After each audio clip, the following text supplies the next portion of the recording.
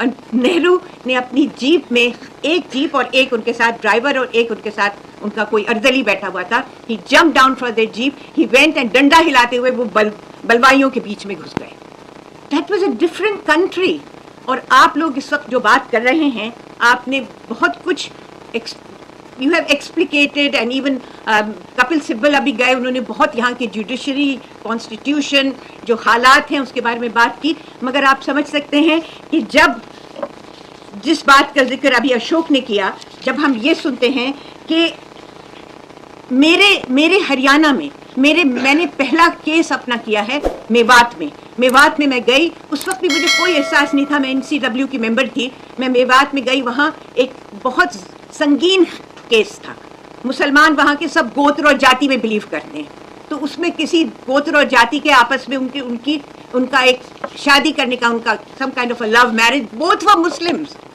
اور وہاں میں گئی اور میں نے ان کو کوشش کی کہ ان کو کسی طرح سے ان کے دماغ میں سینس ڈالوں. اور میرے ساتھ میری میرے ساتھ میری ایک کولیگ تھی، ان کا نام تھا پدما سیٹھ، آنند سائرم آئنگر جو پہلے اسپیکر تھے، ان کی بیٹی.